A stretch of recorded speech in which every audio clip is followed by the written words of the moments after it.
नमस्कार मित्रांनो, मी Atul Tayde, apex academy Amravati. आज आपण इलेक्ट्रिशियन व वायरमन यांच्यासाठी ज्या स्पर्धा परीक्षा होतात त्यांच्यासाठी जे महत्त्वाचे प्रश्न विचारले जातात परीक्षेमध्ये ते पाहणार आहे. ही पूर्ण 1000 क्वेश्चनची सिरीज राहणार आहे. हळूहळू याचे व्हिडिओज अपलोड होत राहतील. ठीक आहे. आता आपला मेन उद्देश आहे याच्यामध्ये की आपल्याला सेंट्रल गव्हर्नमेंट आणि स्टेट गव्हर्नमेंटच्या ज्या परीक्षा होतात त्यांच्यासाठी तयारी करायची आहे. तर आपण हे जे क्वेश्चन्स आहे हे इंग्लिशमध्ये आहेत. आपण याचे भाषांतर यांचा अर्थ मराठीमध्ये पाहणार आहे आणि हे समजून घेणार आहे काही. ठीक आहे. तर आपल्याकडे पहिला प्रश्न आहे the ratio off voltage and electric current in close circuit. काय म्हटलेलं आहे इथं? रेशो म्हणजे गुणोत्तर होते व्होल्टेज आणि इलेक्ट्रिक करंट, म्हणजे व्होल्टेज आणि इलेक्ट्रिक करंटचे जे गुणोत्तर आहे ऑफ म्हणजे चे, बरोबर, क्लोज सर्किटमध्ये कसे राहते. तर आपल्याला माहिती आहे व्होल्टेज आणि करंट, व्होल्टेज भागिले करंट म्हणजे होते रेजिस्टन्स, आणि ओम्स लॉ नुसार जर व्होल्टेज वाढलं तर करंट पण वाढतो, म्हणजे या दोघांचा रेशो जो आहे तो काय राहणार आहे? कॉन्स्टंट. त्याच्यामुळे याचं उत्तर आहे ऑप्शन ए, रिमेन्स कॉन्स्टंट. दुसरा प्रश्न आहे आपल्याकडे the curve representing Ohm's law is. The curve representing Ohm's law. The curve म्हणजे जो आलेख काढतो आपण ओम्स लॉचा, तो जो अशा प्रकारे काढला जातो. ठीक आहे. तर हा जो कर्व आहे रिप्रेझेंटिंग ओम्स लॉ हा कसा आहे? हा एक असा सरळ दिसतो आपल्याला, म्हणजे हा एक लिनियर आहे. त्याच्यामुळे ओम्स लॉचा जो कर्व आहे, रिप्रेझेंटिंग म्हणजे दर्शवतो. ओम्स लॉचा कर्व कसा दर्शवतो? तो जो ओम्स लॉचा कर्व आहे तो लिनियर दर्शवतो. तिसरा द रेजिस्टन्स ऑफ कंडक्टर, म्हणजे कंडक्टरचा रेजिस्टन्स. हॅव्हिंग म्हणजे आहे, हॅव्हिंग अ लेंथ एल. हा एल आहे म्हणजे कंडक्टरचा रेजिस्टन्स, कंडक्टरला रेजिस्टन्स आहे ज्या कंडक्टरची लांबी एल आहे. एरिया ऑफ क्रॉस सेक्शन म्हणजे आडव्या छेदाचे क्षेत्रफळ. जो आडव्या छेदाचे क्षेत्रफळ म्हणजे जो कंडक्टरचा गोल आकार असतो, त्याचा जो काही आकार असेल त्याचे जे क्षेत्रफळ असेल ते, जे ए अक्षराने दाखवलेलं आहे. आणि अँड रजिस्टिव्हिटी म्हणजे माहिती आहे आपल्याला 1 मीटर लांबीचा कंडक्टर आणि एक स्क्वेअर मीटर एरिया असलेला कंडक्टरचा जो काही वायरचा तुकडा असतो त्याचा रेजिस्टन्स म्हणजे रजिस्टिव्हिटी. रोने दर्शवले जाते इज गिवन ॲज. तर हे सगळं जे आहे ते कसं असेल, म्हणजे रेजिस्टन्स जो आहे तो या सगळ्यांच्या कशा प्रमाणात असेल, त्याचा एक फॉर्म्युलाच आहे जो आहे रो एल बाय ए. कारण की रजिस्टिव्हिटी कॉन्स्टंट असते. जर लांबी वाढली तर रेजिस्टन्स वाढते, म्हणजेच वायरचा रेजिस्टन्स हा लांबीच्या समप्रमाणात आहे. आणि समप्रमाणातल्या सगळ्या गोष्टी आपण वरती लिहितो अंशामध्ये, आणि आकार जो आहे तो व्यस्त प्रमाणात असतो म्हणजे खाली लिहितो. कारण की आकार वाढला तर रेजिस्टन्स काय होतो? कमी होतो. त्याच्यामुळे याचं उत्तर आणणार बी. नंतरचा प्रश्न आपल्याकडे the resistance of wire varies inversely as. The resistance of wire म्हणजे वायरचा रेजिस्टन्स. वायर आहे, ऑफ म्हणजे चा, रेजिस्टन्स, व्हॅरीज म्हणजे बदलतो, इन्व्हर्सली म्हणजे व्यस्त प्रमाणात. कशाच्या व्यस्त प्रमाणात? म्हणजे वायरचा रेजिस्टन्स कशाच्या व्यस्त प्रमाणात बदलतो. तर याचा जो प्रश्न आहे आताच आपण पाहिलं होतं, तो जो आहे एरिया ऑफ क्रॉस सेक्शन, आकाराच्या व्यस्त प्रमाणात. पहा मित्रांनो, हे जे सगळे प्रश्न आहेत हे इंग्लिशमध्ये आहेत. आपल्याला हळूहळू प्रॅक्टिस करायची आहे, यांचे अर्थ समजून घेण्याची. ठीक आहे. तर मेन मोठा आहे आपला की जेव्हा सगळे प्रश्न तुमचे होऊन जाईल तेव्हा तुम्ही जे पुस्तकातले क्वेश्चन्स पाहाल इंग्लिशमधले, ते प्रश्न तुम्हाला सहज समजले पाहिजे. ठीक आहे. किंवा कुठे काही अडचण आली तुम्हाला या व्हिडिओच्या माध्यमातून, या क्वेश्चनच्या माध्यमातून ते सॉर्ट आउट होतील. ठीक आहे. पाचवा प्रश्न आपल्याकडे which of the following quantity. Which म्हणजे कोणत्या, फॉलोइंग म्हणजे पुढीलपैकी. Which of the following quantities म्हणजे राशी, आर सेम म्हणजे सारख्या, इन म्हणजे मध्ये, all parts of series circuit म्हणजे सिरीज सर्किटमध्ये पुढीलपैकी कोणत्या राशी सारख्या राहतात. आपल्याला माहिती सिरीज सर्किटमध्ये काय सारखं राहतो? करंट सारखं राहतो. त्याचं उत्तर आहे C. Which of the following statement is false in case of series circuit. Which of the following म्हणजे पुढीलपैकी. स्टेटमेंट म्हणजे सेंटेन्स, जे काही वाक्य आपल्याला दिले ते वाक्य. इज फॉल्स म्हणजे चुकीचं आहे. In case of series circuit, in case of म्हणजे सिरीज सर्किटच्या बाबतीत. ठीक आहे. तर सिरीज सर्किटच्या बाबतीत पुढीलपैकी कोणतं वाक्य खोटं आहे असं आपल्याला, किंवा चुकीचं आहे असं आपल्याला विचारलेलं आहे. तर पहिलं ऑप्शन पहा काय म्हणते, the voltage drop across each register is same. असं कन्फर्म नाही आहे, कारण की सिरीज सर्किटमध्ये वेगवेगळे जर रेजिस्टन्स असले तर ते वेगवेगळ्या व्होल्टेज ड्रॉप होतील. ठीक आहे. The current flowing through the each conductor is same. आपल्याला हे माहिती आहे 100% आणि हे बरोबर आहे पण आहे. ओके. त्यानंतर आपल्याला चौथा ऑप्शन वाचणं गरजेचं आहे. इथे चौथा ऑप्शन नाही आहे, सी ऑप्शन्स आहे. Applied voltage equal to the sum of voltage drop across the individual resistors are additive. बरोबर आहे. काय म्हटलेलं इथं, अप्लाइड व्होल्टेज दिला आपण सर्किटला आणि व्होल्टेज ड्रॉप अक्रॉस इंडिव्हिज्युअल म्हणजे प्रत्येक रेजिस्टन्सच्या अक्रॉसमध्ये होणारा व्होल्टेज ड्रॉप यांची बरीच समान असते. म्हणजे हे पण बरोबर आहे आणि हे पण बरोबर आहे. पण आपल्याला काय विचारलं होतं त्याने, फॉल्स सेंटेन्स. त्याच्यामुळे याचं उत्तर काय राहणार आहे, ऑप्शन्स ए. पुढचा प्रश्न आपल्याकडे, द रेजिस्टन्स ऑफ 30 ओहम म्हणजे 30 ओहमचा रेजिस्टन्स आहे, is connected across 240 volt supply म्हणजे तो 240 व्होल्ट सप्लायवर जोडलेला आहे. इफ म्हणजे जर रेजिस्टन्स आर ओहम म्हणजे आर ओहम म्हणजे ज्याची किंमत माहित नाही, असा R ohm is connected connect म्हणजे जोडलेला आहे, इन म्हणजे मध्ये, पॅरलल मध्ये, विथ म्हणजे सोबत. ठीक आहे. 30 ohm register across the same supply म्हणजे जो सप्लायवर अगोदरचा रेजिस्टन्स जोडला होता 30 ओहम, त्याच्याच आता पॅरलल मध्ये आपण आणखी एक जो माहित नाही तसा रेजिस्टन्स जोडलेला आहे आर ओहमचा. ठीक आहे. तर करंट ड्रॉन म्हणजे वाहून जाणे, become a triple of original one म्हणजे बिकम म्हणजे झाला आहे, ट्रिपल झाला आहे करंट आता ओरिजिनल जो अगोदर जात होता त्याच्या. द अननोन रेजिस्टन्स इज, तर काय, आणि आता विचारलेलं आपल्याला की जो जोडलेला अननोन रेजिस्टन्स आहे त्याची व्हॅल्यू किती. ओके. तर पहा, तुम्हाला सगळ्यात पहिले एक सर्किट काढावं लागेल, त्याच्यामध्ये 30 ओहम आणि 240 व्होल्टची बॅटरी लावावं लागेल, करंट काढून घ्यावं लागेल. करंट काढल्यानंतर मग त्या करंटला ट्रिपल करावं लागेल आणि एक 8 ओहमचा रेजिस्टन्स लावावा लागेल. तुम्हाला पहिल्या रेजिस्टन्समधून जाणारा करंट माहिती आहे 8 ओहम आणि दुसऱ्या रेजिस्टन्समधून जाणारा करंट काढायचा आहे. तर तुम्ही काय करणार, जो करंट आलेला ट्रिपल त्यातून अगोदरचा करंट मायनस करणार. तुम्हाला त्या अननोन रेजिस्टन्सचा करंट पण माहीत झालेला आहे आणि व्होल्टेज तर ते पूर्वीचेच आहे. म्हणजे आर बरोबर व्ही बाय आय करून तुम्ही रेजिस्टन्स काढू शकता. ठीक आहे. तर त्याचं जे ऑप्शन्स येणार, त्याचं जे उत्तर येणार ते आहे 15 ओहम. म्हणजे याचं उत्तर आहे 7, म्हणजे 7 नंबरच्या प्रश्नाचं 15 ओहम. पुढचा प्रश्न आहे आपल्याकडे, three register each of R ohm are connected to form a triangle. 3 register each of R ohm म्हणजे तीन रजिस्टर आहेत, प्रत्येकाची जी किंमत आहे ते R ओहम आहे. ठीक आहे.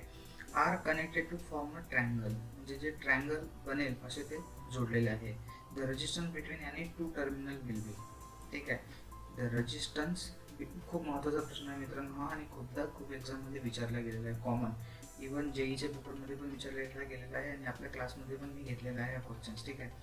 3 resistor each of R ohm म्हणजे 3 रजिस्टर आहे, प्रत्येकाची किंमत आर ओहम आहे. Are connected to form a triangle जसा फॉर्म आहे त्या फॉर्ममध्ये म्हणजे डेल्टा कनेक्शन जसं असतं तसे जोडलेलं आहे. The resistance between any two terminal will बी. कोणत्याही दोन रेजिस्टन्समध्ये आपल्याला टोटल रेजिस्टन्स विचारलेला आहे. ठीक आहे. यासाठी तुम्हाला पहिले, तर याला सॉल्व्ह केल्यानंतर जे याचं उत्तर येणार आहे ते येणार आहे 2/3 आर ओहम.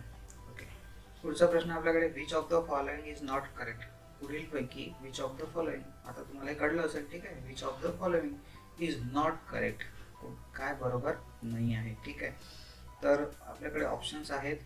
पहिलं ऑप्शन्स आहे पी बरोबर V by R square. Okay. P बरोबर व्ही बाय आर स्क्वेअर जो चुकीचा फॉर्म्युला आहे. P equal to V into I हा बरोबर फॉर्म्युला आहे. ठीक आहे. हा पण बरोबर आहे पी बाय आर स्क्वेअर आणि हा पण बरोबर आहे पी इंटू आर. ठीक आहे. तर हा जो फॉर्म्युला असतो हा actually V square by R असतो. त्याच्यामुळे याचा जो उत्तर आहे चुकीचं विचार, याच्याकडे फोकस करता मित्रांनो. आपल्याला बरोबर विचारलेलं आहे चुकीचं. काही मुलं काय करतात की लगेच बस हा चुकीचा दिसला की त्यांना असं वाटतं की इथे वाचल्यानंतर विसरून जातात आणि बरोबरच उत्तराला मार्क करतात पेपरमध्ये. ठीक आहे. ही काळजी करून चुकू द्यायचे नाही असे सोपे प्रश्न असतात. त्याचं उत्तर आहे पहिलं ऑप्शन्स ए. नंतरचा प्रश्न आपल्याकडे 10 एम्पियर सॉरी इथून डबल झालेला आहे. 100 watt bulb is connected in series. 100 watt bulb is connected in series with room heater. Room heater सोबत आपण 100 वॅटचा बल्ब काय केलेला आहे, कनेक्टेड केलेला आहे सिरीजमध्ये रूम हीटर. इफ म्हणजे जर, नाव म्हणजे आता, if now 100 watt bulb is replace by a 40 watt bulb म्हणजे जर आता 100 वॅटचा बल्ब इज रिप्लेस म्हणजे काढून घेतला, च्या जागी बाय म्हणजे च्या जागी 40 वॅटचा बल्ब लावला तर हीटर आउटपुट काय होईल. ठीक आहे. तर इथे काही कोणतं कॅल्क्युलेशन्स करायचं नाही आहे तुम्हाला, पण जनरली बस अशा प्रश्नामध्ये लॉजिक लावायचं असते. ठीक आहे. तर 100 वॅट बल्ब आहे connected in series with room heater आणि आता तो बल्ब काढून घेतलेला आहे 100 वॅटचा आणि त्याच्या जागी 40 वॅटचा टाकलेला आहे. ठीक आहे. तुम्हाला सांगा 100 वॅटचा बल्ब आणि काढून 100 वॅटचा बल्बचा रेजिस्टन्स जास्त असेल की 40 वॅटचा बल्बचा रेजिस्टन्स जास्त असेल, ठीक आहे. तर 40 वॅटचा बल्बचा रेजिस्टन्स जास्त असेल, ठीक आहे. आणि 100 वॅटचा काढला म्हणजे त्यासाठी 40 वॅटचा लावला म्हणजे आपण आणखी जास्त ओम रेजिस्टन्स असलेला लॅम्प तिथे लावलेला आहे, म्हणजे करंटची किंमत काय होणार आहे इथे आता कमी. तर त्याच्यामुळे उत्तर जे राहणार आहे याचं ते राहणार आहे बी, डिक्रीज होणार करंट. ओके. पुढचा प्रश्न आहे 11 नंबरचा. The voltage applied across an electric iron is half. ठीक असतात. व्होल्टेज अप्लाइड अक्रॉस म्हणजे व्होल्टेज अप्लाइड केलं म्हणजे दिलं आहे, अक्रॉस म्हणजे च्या बाजूला, इलेक्ट्रिक आयरनच्या, ठीक आहे, इज हाफ. ठीक आहे, हाफ व्होल्टेज दिलं. The power consumption of iron will be. ठीक आहे. तर याचं उत्तर काय राहणार आहे मग आता, ठीक आहे. तर व्होल्टेज हाफ केला आपण तर करंट पण हाफ होणार, म्हणजे जे पॉवर येणार ते आता 1/4 येणार. ठीक आहे. तुम्ही करून पहा, जर अशा प्रश्न पेपरमध्ये आले आणि तुम्हाला जर कन्फ्युजन वाटलं तर पटकन कॅल्क्युलेशन्स करून पण तुम्ही पाहू शकता. ठीक आहे. तर याचं उत्तर राहणार आहे 1/2 3/4 1/4. ओके. बी नंबरचा आहे 1/4. 1/4 म्हणजे 1/4. तर अत्यंत महत्त्वाचा प्रश्न आहे मित्रांनो. ठीक आहे, खूप महत्त्वाचा प्रश्न आहे 11 नंबरचा. 12 नंबरचा आहे the resistance of 200 watt 250 volt lamp will be. ठीक आहे, तुम्हाला रेजिस्टन्स काढायचा आहे त्या लॅम्पचा, त्याचा व्होल्टेज आहे 250 व्होल्ट आणि पॉवर आहे 250 वॅट. तर याचं उत्तर येणार आहे 312. ओके, तुम्ही करून पहा. पुढचा प्रश्न आपल्याकडे 2 heaters rated at 1000 watt. 2 heater आहे ज्यांच्यावर लिहिलेलं आहे 1000 वॅट. ठीक आहे. 250 volt each are connected in 250 व्होल्टचं व्होल्टेज रेटिंग आहे, each are connected in series across 250 volts 50 hertz AC supply. Okay, कळलं असेल तुम्हाला इथपर्यंत काढलेलं आहे. 2 हीटर आहे 1000 वॅटचे, त्याचं प्रत्येकाचं व्होल्टेज आहे 250 व्होल्ट आणि इच आर कनेक्टेड इन सिरीज. ठीक आहे, सिरीजमध्ये जोडलेले आहे 250 व्होल्ट 50 हर्ट्स AC सप्लायवर जोडलेले आहे. ठीक आहे. तर power drawn from the supply will be. Okay, तर इथे जो आहे तुम्हाला पॉवर काढायची आहे सिरीज सर्किटमध्ये ते 2 हीटर असताना. ठीक आहे. तर तुम्हाला कन्सेप्ट माहीत असेल तर तो कन्सेप्ट पण तुम्ही लावून इथं करू शकता की जेव्हा हे 2 सारख्या वॅटेजचे 2 लोड जेव्हा सिरीजमध्ये लावतात तेव्हा पॉवर काय होते, हाफ होते. किंवा तुम्ही 1/PT बरोबर 1/P1 प्लस 1/P2 या फॉर्म्युल्याने सुद्धा काढू शकता. ठीक आहे. त्याच्यामुळे त्याचं उत्तर आणलं 13 नंबरचं 500 वॅट. पुढचा प्रश्न आपल्याकडे 200 watt 100 volt lamp is to be operated on 250 volt supply. म्हणजे 200 वॅटचा एक लॅम्प आहे, त्याचं 100 व्होल्टेज आहे. Lamp is to be operated म्हणजे कार्य करत आहे, ऑन म्हणजे च्यावर 250 व्होल्ट सप्लायवर कार्य करत आहे. ओके, पुढे म्हटलेलं आहे the additional resistance required to be connected in series will be. ठीक आहे. The additional resistance required to be connected in series म्हणजे या 100 वॅटच्या बल्बला आपण जेव्हा 250 व्होल्टच्या बल्बवर जोडत आहे, ठीक आहे, तेव्हा जसं डायरेक्ट जोडू शकत नाही आपण, कारण की 100 वॅटचा बल्ब जर आपण 250 व्होल्टवर लावला तर लॅम्पचं व्होल्टेजपेक्षा जास्त व्होल्टेज आहे, म्हणजे लॅम्प जोडून जाणार. त्याच्यामुळे आपल्याला लॅम्पचं व्होल्टेज ड्रॉप जे आहे ते कमी करण्यासाठी आपल्याला एक सिरीजमध्ये रेजिस्टन्स लावावं लागेल. ठीक आहे. तर तेच विचारलेलं इथं, ॲडिशनल म्हणजे शिल्लक. ठीक आहे. रेजिस्टन्स म्हणजे additional resistance required to be connected in series. ठीक आहे. सिरीजमध्ये जो रेजिस्टन्स लावणार आहे त्याची किंमत आपल्याला इथे विचारलेली आहे. ओके, राहणारा 75. ठीक आहे. पुढचा प्रश्न आपल्याकडे Kirchhoff's law are valid for. Kirchhoff's law जो आहे Kirchhoff's law are valid for. ठीक आहे. व्हॅलिड म्हणजे उपयुक्त किंवा मर्यादित. कशासाठी आहे, फॉर म्हणजे च्यासाठी. ठीक आहे. तर पहिलं ऑप्शन जर linear circuit only, passive time invariant circuit. Linear circuit म्हणजे ज्याच्यामध्ये रेजिस्टन्स वाढला तर करंट कमी होतो. ठीक आहे. असं सर्किटला म्हणतो आपण, किंवा व्होल्टेज वाढला तर करंट वाढतो, अशा सर्किटला आपण म्हणतो लिनियर, ज्याचं प्रमाण सारखं आहे. Passive time invariant. पॅसिव्ह म्हणजे ज्याच्यामध्ये कॅपॅसिटर वगैरे इंडक्टर लावलेले आहे आणि टाइम व्हेरियंट आहे. ठीक आहे. म्हणजे ज्याच्यामध्ये टाईमनुसार पॅरामीटर बदलत आहे. Non linear circuit only. Non linear म्हणजे ज्याच्यामध्ये करंट आणि व्होल्टेज प्रमाणात बदलत नाही आहे, बोथ. ठीक आहे. तर याचं जे उत्तर आहे ते आहे ऑप्शन्स ए, फक्त लिनियर सर्किटलाच available. Is applicable only to. KCL is applicable only to. ठीक आहे. म्हणजे KCL जो आहे तो अप्लिकेबल आहे ऑनली टू. कोणासाठी म्हणजे अप्लिकेबल आहे फक्त. ठीक आहे. KCL कारण किर्चॉफ्स लॉ.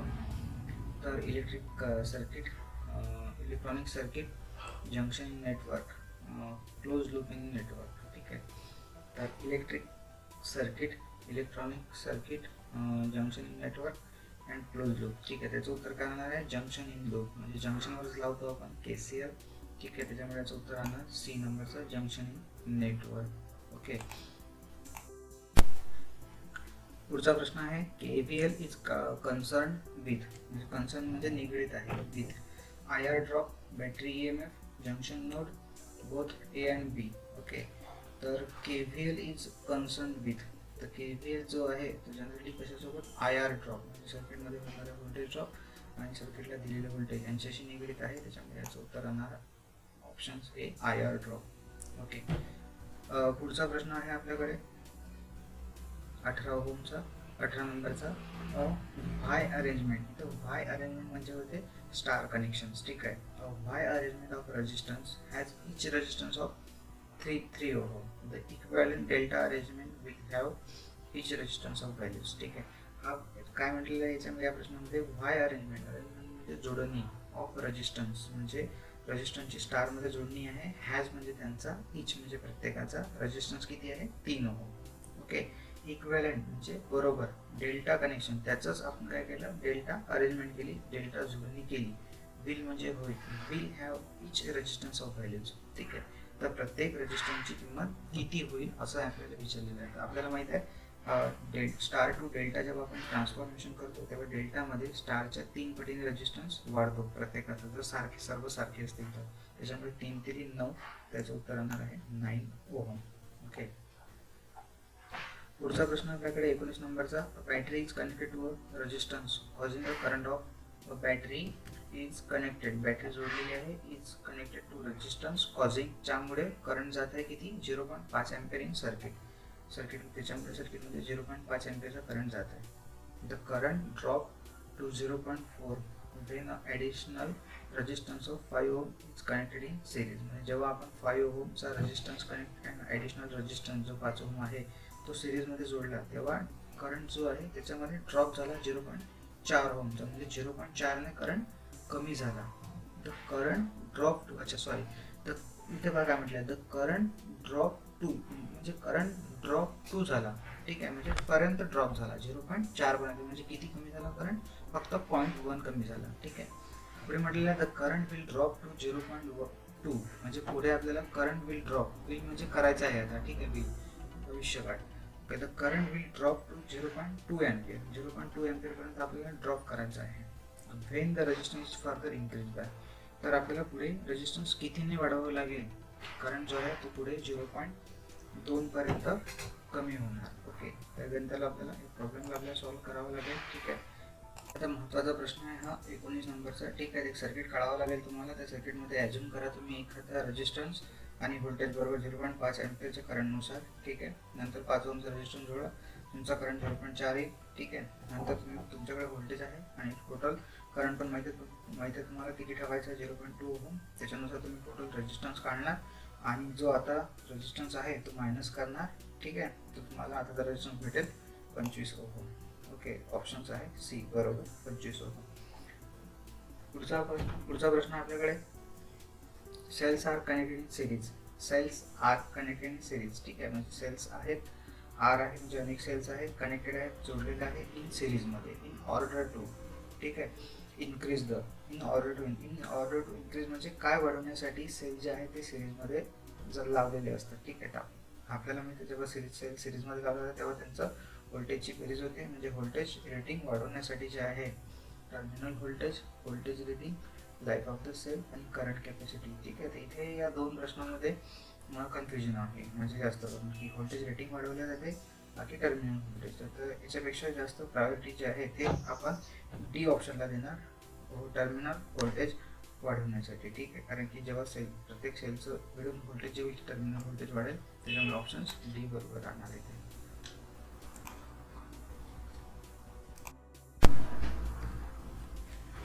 पुढचा प्रश्न आपल्याकडे, cells are connected in parallel in order to increase. ठीक आहे, cells are connected in parallel.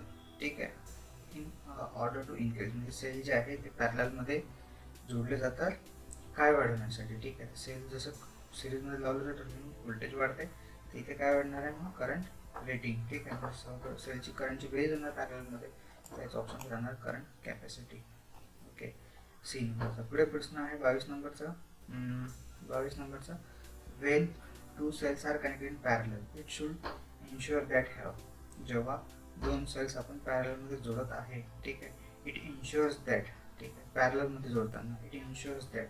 जेव्हा दोन सेल आपण पॅरलमध्ये जोडत आहे तेव्हा इन्शुअर म्हणजे पहिले जोडण्यापूर्वी काळजी करून घेतली पाहिजे, ठीक आहे, किंवा चेक केले पाहिजे. पहिलं ऑप्शन्स आहे आयडेंटिकल इंटरनल रेजिस्टन्स, दोघांचा इंटरनल रेजिस्टन्स सारखा असला पाहिजे.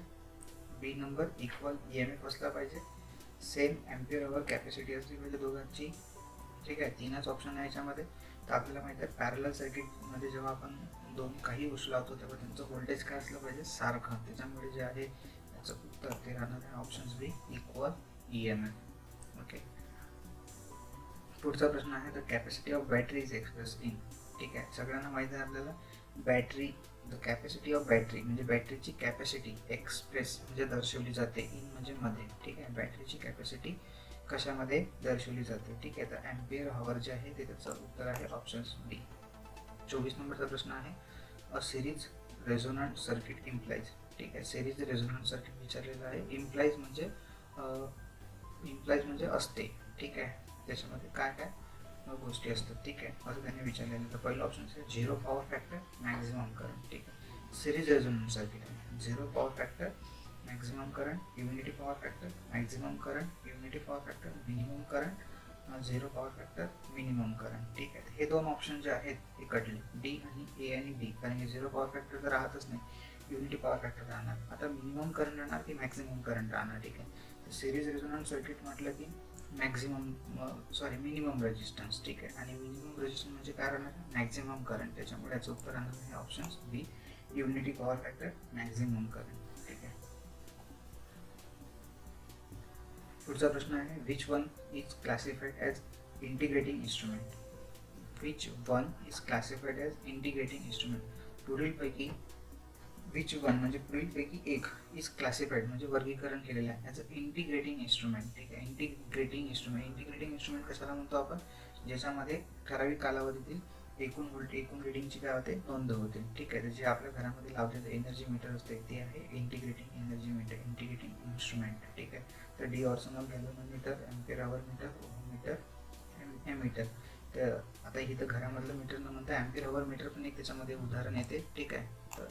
तर हे पण उत्तर बरोबर आहे की एम्पियर आवर मीटर आणि एनर्जी मीटर वेगळं राहते जनरली, ठीक आहे.